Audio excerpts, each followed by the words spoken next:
السلام علیکم پیارے بچوں. تو آج ہم دیکھیں گے اللہ کے پیارے پیغمبر حضرت یوسف علیہ السلام کی سٹوری کا نیکسٹ پارٹ.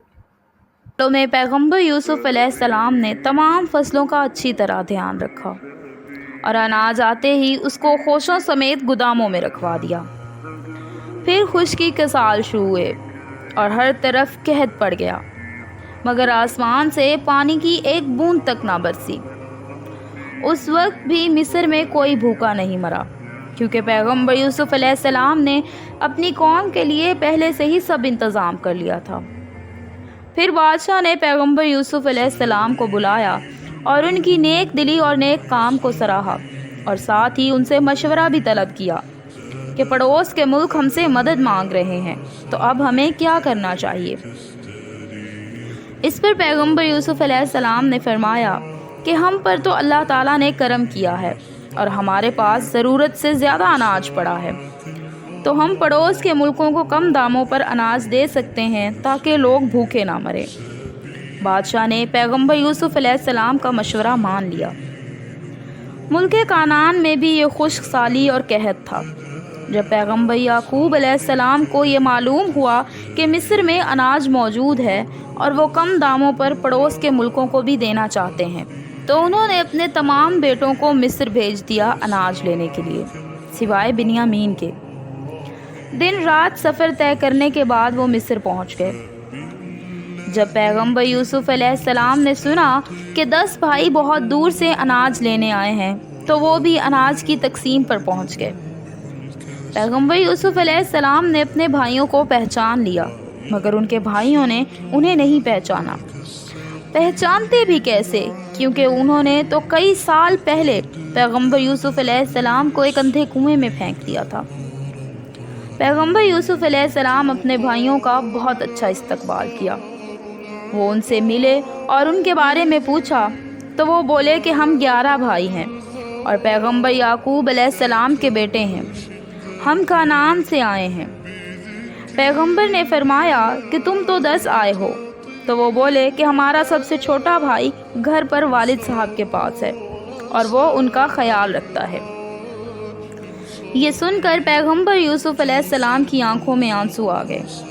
پیغمبر یوسف علیہ السلام نے فرمایا کہ اگر تم سچے ہو تو اپنے چھوٹے بھائی کو اپنے ساتھ لے آؤ کہ میں تمہیں 2 گنا اناج زیادہ دوں گا، اور اگر تم لوگوں نے ایسا نہ کیا تو دوبارہ مصر میں داخل مت ہونا.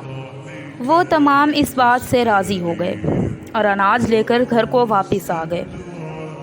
انہوں نے پیغمبر یعقوب علیہ السلام کو بتایا کہ اناج کے مالک نے کہا ہے کہ اگلی بار اپنے چھوٹے بھائی کو بھی اپنے ساتھ لانا، تو تمہیں 2 گنا زیادہ اناج دوں گا، ورنہ مصر میں قدم بھی مت رکھنا. مہربانی کریں اور بنیامین کو ہمارے ساتھ بھیج دیں. مگر پیغمبر یعقوب علیہ السلام نے یہ کہہ کر انکار کر دیا کہ پہلے جو کچھ تم نے میرے یوسف کے ساتھ کیا، اب وہی بنیامین کے ساتھ بھی کرو گے. پھر انہوں نے اناج کی ایک بوری کھولی تو اس میں پیسوں کی تھیلی موجود تھی. وہ بولے، دیکھیں بابا، اس مصری شہزادے نے تو ہمارے پیسے بھی لوٹا دیے، تو وہ بنیامین کو کیا نقصان پہنچائے گا؟ مصری شہزادہ ایک نیک دل انسان ہے. مگر پیغمبر یعقوب علیہ السلام نے پھر سے انکار کر دیا. کچھ دنوں کے بعد ان کا اناج ختم ہو گیا، تو پیغمبر یعقوب علیہ السلام نے انہیں پھر سے اناج لانے مصر کا حکم دیا. تو وہ بولے کہ مصری شہزادے نے کہا تھا کہ اب کی بار اپنے چھوٹے بھائی کو ساتھ لانا، ورنہ مصر میں تمہارا داخلہ منع ہے. اس پر پیغمبر یعقوب علیہ السلام مان گئے اور ان سے قسم لی کہ وہ بنیامین کو سلامتی سے واپس لائیں گے. پھر وہ سارے بھائی بنیامین کو لیے مصر کی طرف روانہ ہو گئے. جب وہ لوگ مصر پہنچے تو پیغمبر یوسف علیہ السلام نے اپنے بھائیوں کا شاندار استقبال کیا اور ان کو لذیذ کھانے پیش کیے. پیغمبر یوسف علیہ السلام نے بنیامین کو اپنے ساتھ بٹھایا. بنیامین ان کو دیکھ کر رونے لگے. تو پیغمبر یوسف علیہ السلام نے پوچھا کہ اے لڑکے، تم رو کیوں رہے ہو؟ تو بنیامین نے روتے ہوئے جواب دیا کہ اگر آج میرے بھائی یوسف ہوتے تو میں ان کے ساتھ بیٹھتا.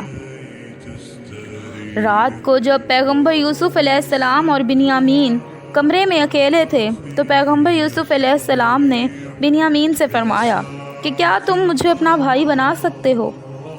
تو بنیامین بڑی معصومیت کے ساتھ بولے کہ جناب، آپ ہمارے لیے بہت ہی معزز اور معتبر ہیں، مگر میں اپنے بڑے بھائی یوسف کی جگہ کسی کو نہیں دے سکتا۔ یہ سن کر پیغمبر یوسف علیہ السلام کی آنکھیں بھر آئیں تو انہوں نے بنیامین سے فرمایا کہ میں ہی تمہارا بھائی یوسف ہوں۔ بنیامین یہ سن کر بہت خوش ہوئے، مگر ساتھ ہی پیغمبر یوسف علیہ السلام نے فرمایا کہ اس بات کو ابھی راز رکھنا اور کسی کو مت بتانا، حتیٰ کہ اپنے بھائیوں کو بھی نہیں۔ اگلے دن جب وہ لوگ اناج لے کر نکلنے لگے تو پیغمبر یوسف علیہ السلام نے اپنے غلام کو حکم دیا کہ سونے کا ایک پیالہ بنیامین کے اونٹ کی زین میں ڈال دو، تو غلام نے ایسا ہی کیا۔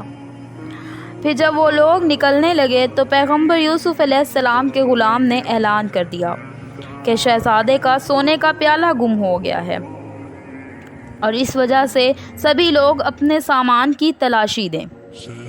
تو پیغمبر یوسف علیہ السلام کے بھائی بولے کہ ہم چوری کرنے نہیں آئے، ہم تو سامان لینے آئے تھے، مگر آپ ہمارے سامان کی تلاشی لے سکتے ہیں۔ غلاموں نے سامان کی تلاشی لینا شروع کر دی تو بنیامین کے اونٹ کی زین سے وہ پیالہ مل گیا۔ تو غلام نے کہا کہ اب تمہارا بھائی تو چور ہے، بتاؤ تمہارے ملک میں چوری کی سزا کیا ہے؟ تو وہ بولے کہ اگر ہمارے ملک میں کوئی چوری کرے تو وہ سامان کے مالک کا غلام بن جاتا ہے، تو بس یہی اس کی سزا ہوتی ہے۔ مگر بنیامین کے بھائیوں کو اپنے والد کو دی ہوئی قسم یاد آئی، اور وہ پھر پیغمبر یوسف علیہ السلام کے پاس گئے اور ان سے رحم کی التجا کرنے لگے کہ ہمارے بھائی کو چھوڑ دیں اور اس کو معاف کر دیں اور اسے ہمارے ساتھ جانے دیں۔ تو پیارے بچوں، سٹوری ابھی ختم نہیں ہوئی، اس کا نیکسٹ پارٹ ہم انشاءاللہ کل دیکھیں گے۔